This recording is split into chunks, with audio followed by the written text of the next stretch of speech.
ICM's amazing Beaufort now comes in a medium bomber version. Find out what you get for your money right here on Gary's Stuff.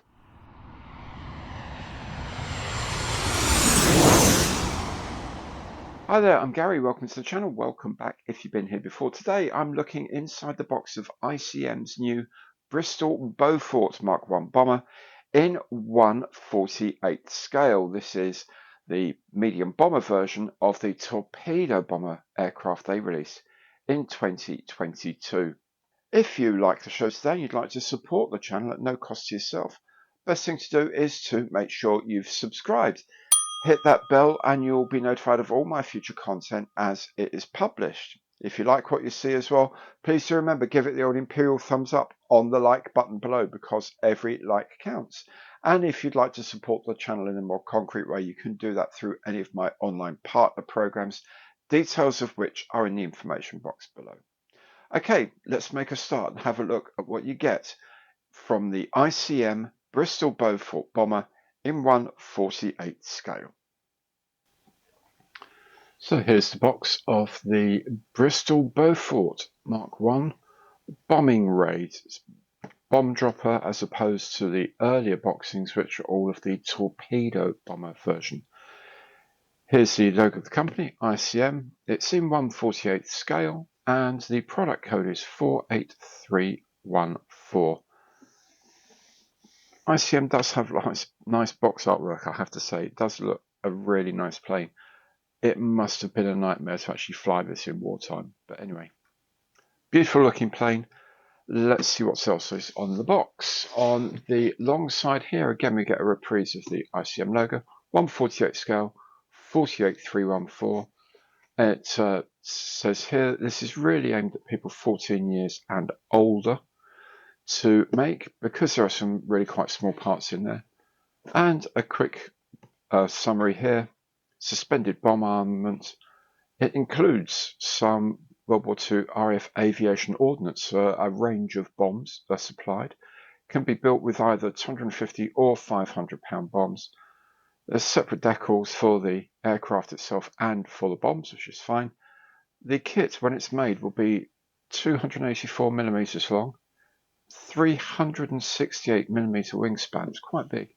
And there are 231 parts, I guess, for the aircraft and 86, I am guessing, for the range of bombs that come with it.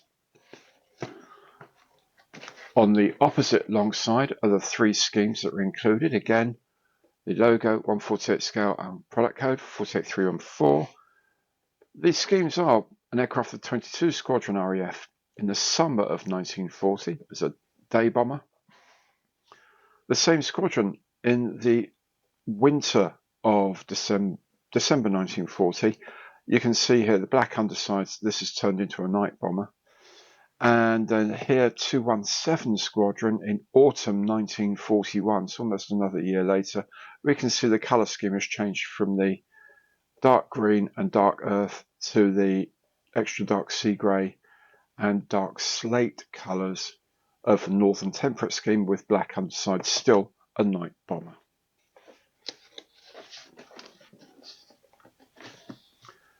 Let's see what you get inside the box for your money.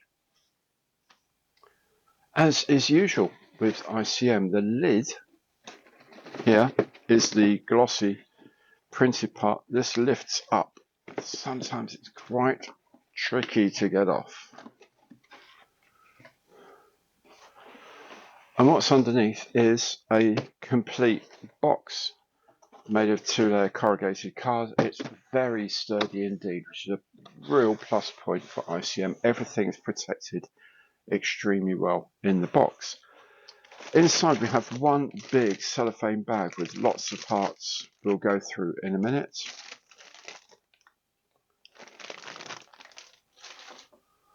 We have our instruction booklet, and inside the instruction booklet are the decal sheets we've mentioned before.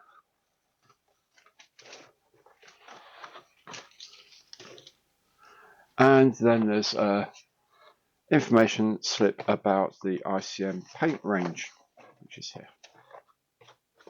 Let's have a look at all these parts in a bit more detail. Frame A is simply the two halves of the fuselage.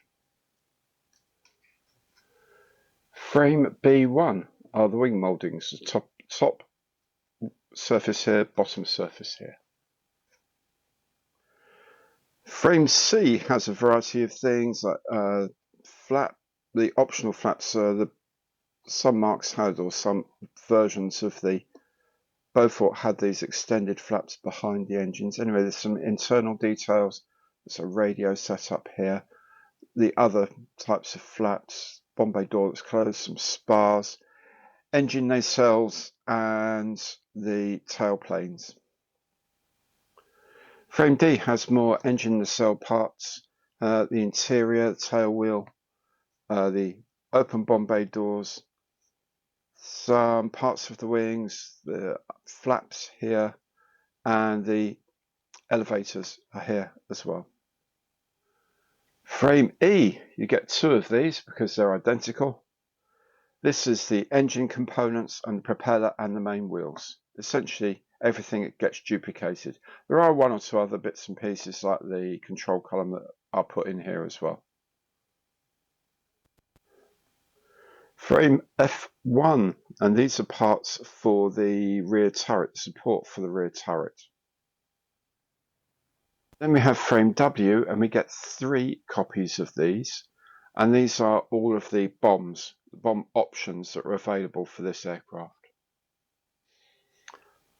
And then the final piece of plastic we have is actually frame G. This is the clear, transparent parts, so it includes things like the cockpit covers, the nose. There's 2 types of nose, one with guns, one without. Side panels and the turrets as well. Oh, and there's a chin turret for some of these aircraft. Having a slightly closer look at the plastic now, this is very, very cleanly molded. Now, bear in mind, they have actually, this is, I think, the 4th release of the Beauforts. These molds have been used quite a fair bit, and you know what? They look new. I'm really impressed how clean these are. I did expect some flash from some mold wear, but there's none that I can see at all anywhere on here, which is very, very impressive. Moldings look nice and sharp. The ejector pins on the inside are quite nicely sunken. There's nothing sticking out, which shouldn't be there. These are really nice molds. Really, really nicely made. You can see the details nice and crisp. We'll have a look at a bit more detail in some other parts later. But the panel lines are there, but not too bold. There's no rivet detail on here. If you want rivet detail, you're going to have to put it in yourself. Me, I wouldn't actually bother, but that's just me maybe. But yeah, very impressed with how clean this part actually is.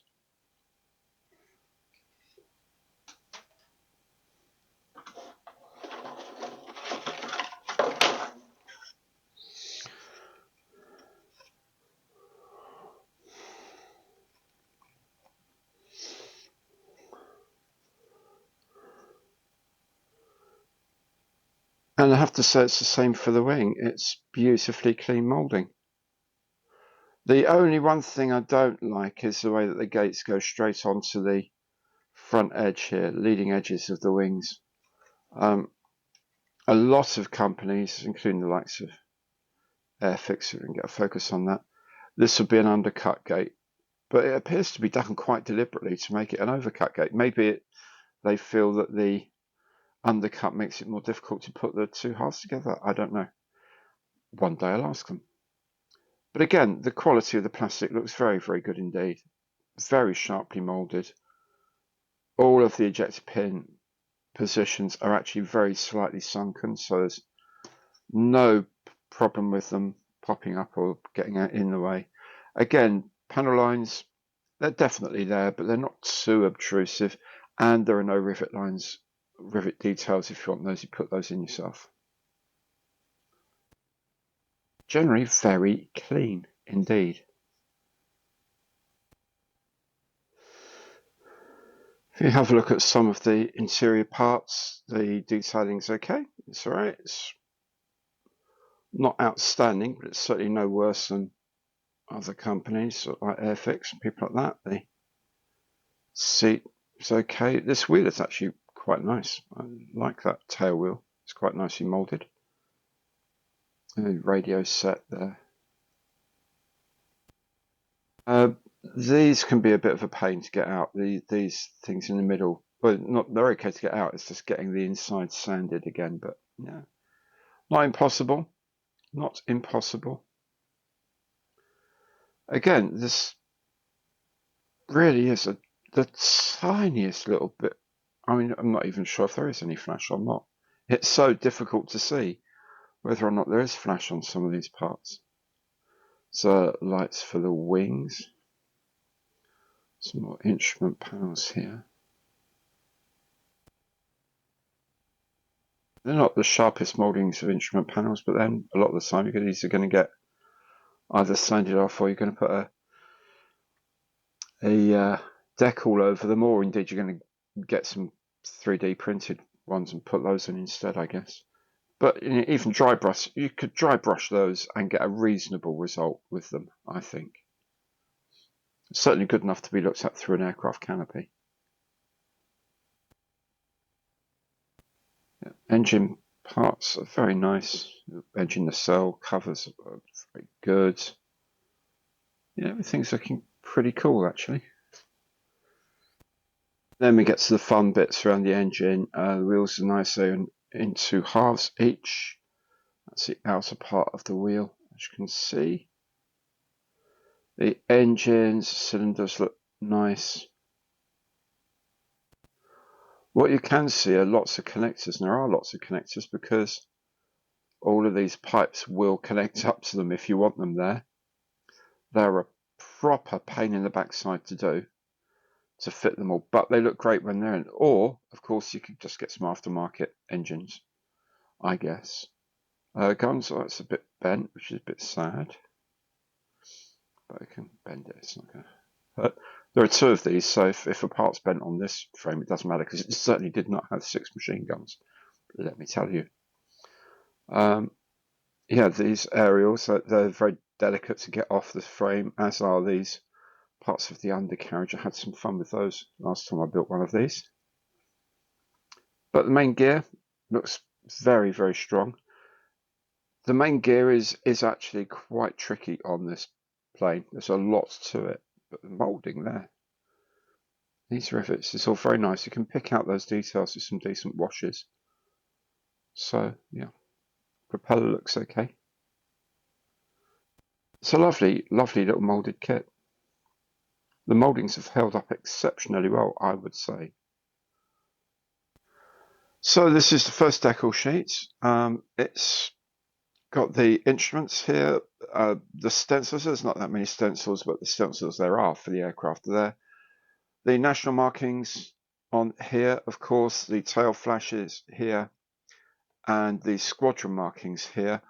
Curiously, there is an aircraft, November 1016, that has its markings, its number X, and the large tail flashes, but it's not referenced in the drawings. So I don't know. Maybe they've included that for a strange reason. Maybe it's from one of the torpedo squadrons. I'm not sure.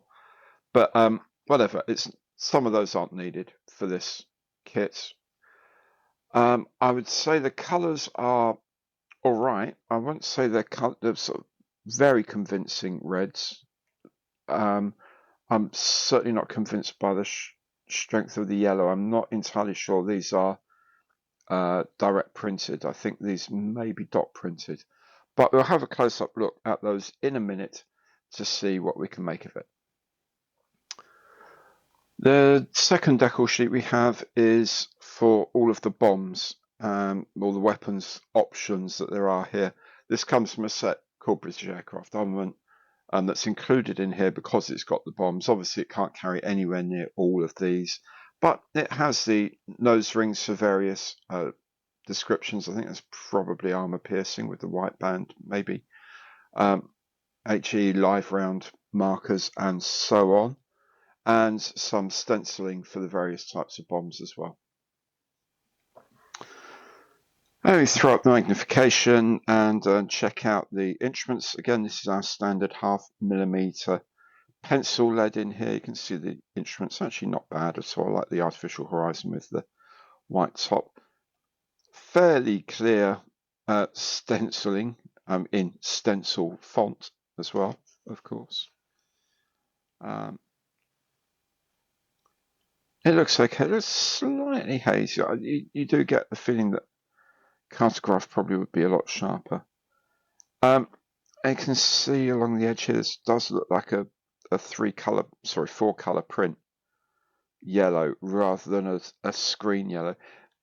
If these were cartograph, that yellow would be a separate screen color of a very specific ink color. Wouldn't be trying to make it through the CMYK process, which is what I believe these are. Nonetheless, they're sharp. The registration's fine. There's nothing wrong with that at all. But it just doesn't give you that richness of color that a pure spot color does, especially in the yellows. And these reds again are a little faded. But then, hey, look, no aircraft colors faded in service, so that's not the end of the world. But at least the sharpness is there on the black ones. It's the same story with the bomb markings. I don't think these are necessarily spot color. I don't think that's a spot yellow at all. It's very, very thin and pale. Quite often that would be underprinted in white and then a yellow put on top. But I don't think they've done that. I think they've just four color printed it. So it doesn't have that vibrancy you'd expect. But anyway, the markings of the bombs are quite clear. SAP 250 pounders. Yeah, all the markings are very, very clear. As some of the bombs actually hang under the aircraft as well, you're going to see some of these markings, so it's useful that they're actually quite sharp and quite well made. The instruction booklet is the last thing we'll look at today. As usual with ICM now, there's a full colour reprise of the box artwork there. Bristol Beaufort Mark 1, 1/48 scale, and kit number 48314. On this side, we have a brief history of the Beaufort, including some specifications. This side in Ukrainian, this side in English. Underneath that, we have the colour callouts referred to throughout the instructions with ICM reference numbers. They're relatively easy to get other equivalents organised. And of course, there's a translation of the symbols down here. There's also a link to their YouTube channel here, which is always good fun to have a look at. There's some really good stuff on there. Inside, as usual, it starts with a series of frame maps. These ones are good because they actually do include the numbers next to the parts as well. So even if you've got the frame, you can still check out where the numbers are to find a particular piece you're looking for, which is jolly good. Obviously, the frames are numbered as well. And there's a few bits and pieces, especially in the glassware, that's not used on this aircraft. And then the instructions themselves, which are pretty good. I mean, they're just simple line drawings. They don't use much. There's a bit of shading where you've painted something perhaps, but otherwise very little. It's curious that you have to do your own drilling for these. You know, it's 4.05 millimeters down to, 20th of a millimeter accuracy. I don't think that's going to happen. 18.47 millimeters. Oh, really? You're going to get these roughly right, I'm sure.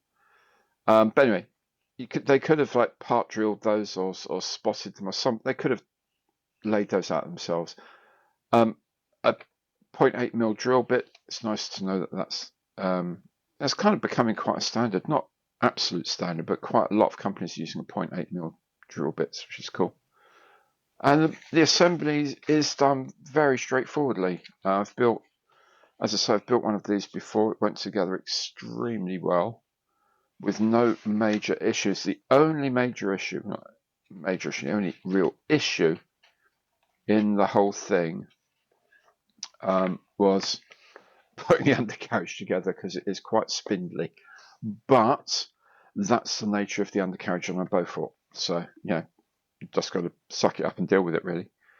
Engines I found went together very well. These parts of putting all these bits on was less easy, perhaps, but we'll have a bash at them, see what we can do. Yeah, generally speaking, it goes together quite nicely. You can leave the turret off whilst you're painting the whole kit, as long as you remember to also paint the hood that goes around here, the aerodynamic hood that goes on there. But generally, you can do that. I have a feeling you can actually paint it without the undercarriage as well, so put the undercarriage in later, which makes life a lot easier. Probably not the tail wheel. ICM have a thing about making you put tail wheels in first. And then at the end, the armament options, general purpose 250 and 500 pounders, and the armor piercing 250s. And then you get a layout here of what possible combinations you can have, which is grand. And they have a mask template as well, which I've never actually used. Maybe one day I will. Maybe if I get a cutter of some sort, I'll do it one day and just scan them and cut them. But yeah, never used these mask templates myself. And then the schemes. Scheme 1 is from the aircraft of 22 Squadron in summer 1940. That's with the Sky, I guess Sky Type S, underside, green and brown top side. Later on in the year, they've gone to night bombing, so the bottom is all black.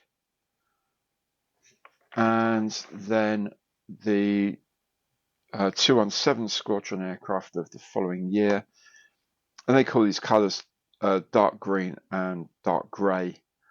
This dark green, I'm not sure whether that should be green or whether it should be dark slate grey.